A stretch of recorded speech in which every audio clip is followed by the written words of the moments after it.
Bapak, Ibu, Saudara-saudari, adik-adik kaum muda yang terkasih, Shalom.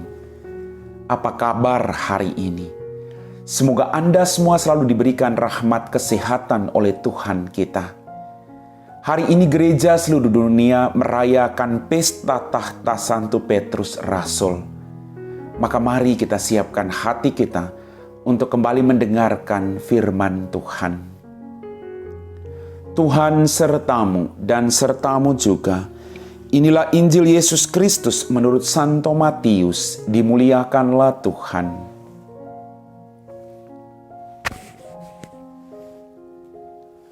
Sekali peristiwa Yesus tiba di daerah Kaisarea Filipi.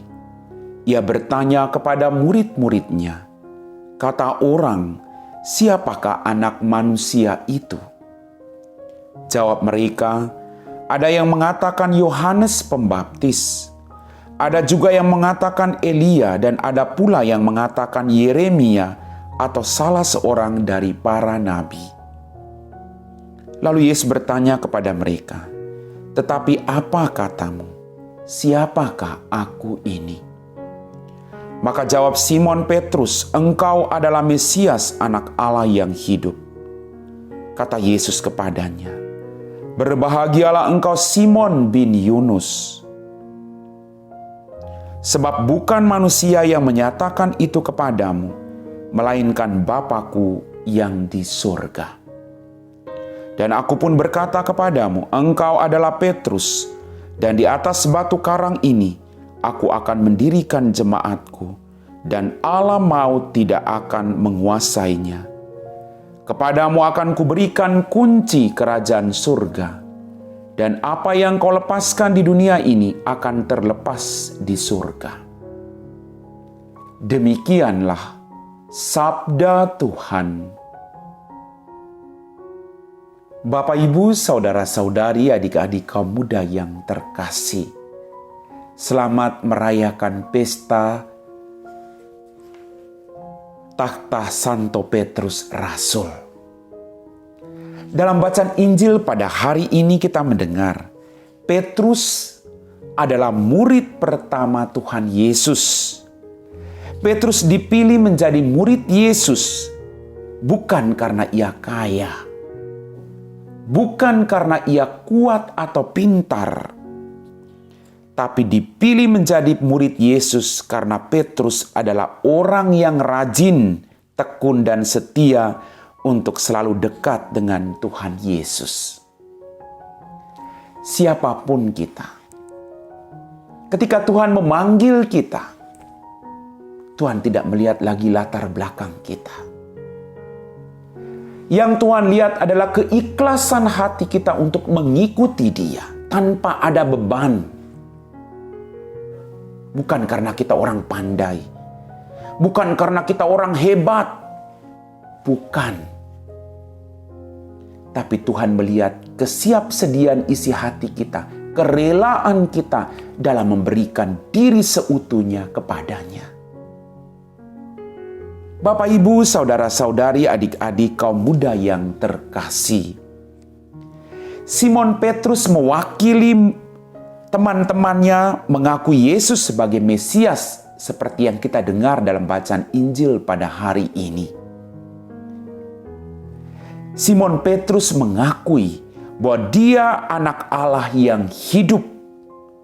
Berdasarkan iman ini, Yesus mendirikan jemaatnya di atas Petrus sebagai batu karang dan kepadanya diberikan kunci kerajaan surga.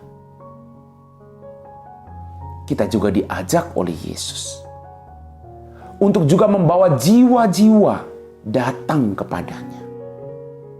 Maka pertama-tama kita harus kembali ke diri kita, melakukan pertobatan yang baik, mengubah hidup kita, agar kuasa Tuhan sungguh berkarya dalam kehidupan kita masing-masing. Bapak, Ibu, Saudara-saudari, adik-adik kaum muda yang terkasih, meski kita juga tahu dalam kisah sengsara sebanyak 3 kali Petrus menyangkal Yesus, tetapi kemudian ia menyesal bahkan pada akhirnya juga mati seperti Kristus dan demi Kristus. Kita pun juga diminta untuk seperti Petrus, dapat menjawab dengan benar siapakah Yesus menurut kita, bukan menurut kata orang, tapi menurut pengalaman pribadi kita, siapakah Dia bagi Anda dan saya. Sekali lagi, pengalaman Petrus menyangkal Yesus bukan berarti Yesus menolak dia. Yesus tetap merangkul dia agar dia juga boleh menyesal dan memperoleh keselamatan. Saat ini Tuhan merangkul Anda dan saya. Apakah kita menyesal? Apakah kita mau bertobat? Mari Bapak Ibu, kita diberikan kesempatan oleh Tuhan. Maka kita gunakan kesempatan itu dengan baik. Amin. Bapak Ibu, saudara-saudari, adik-adik kaum muda yang terkasih, kita semua telah diteguhkan oleh firman Tuhan. Kita belajar dari sikap hidup Petrus. Tidak terus jatuh, tapi bangkit bertobat memperbaharui dirinya. Lalu setia sampai mati untuk mengikuti Tuhan. Mari kita siapkan hati kita untuk berdoa. Dalam nama Bapa dan Putra dan Roh Kudus, amin. Ya Tuhan Allah Bapa kami dalam kerajaan surga, terima kasih atas rahmat kehidupan, berkat berlimpah yang masih Engkau berikan kepada kami. Ampuni dosa-dosa kami. Saat ini Tuhan, kami berdoa bagi mereka semua yang sedang menderita sakit, baik di rumah mereka maupun di rumah sakit. Semoga Engkau menjamah dan menyembuhkan mereka. Mereka-mereka yang saat ini sedang bergumul karena persoalan beban yang berat, Engkau berikan mereka jalan keluar yang terbaik. Kami percayakan seluruh hidup kami semua kepadamu. Kami puji Engkau Bapa, kini dan sepanjang segala masa. Amin. Tuhan sertamu dan sertamu juga. Semoga kita sekalian diberkati oleh Allah yang Maha Kuasa, Bapa dan Putra dan Roh Kudus. Amin.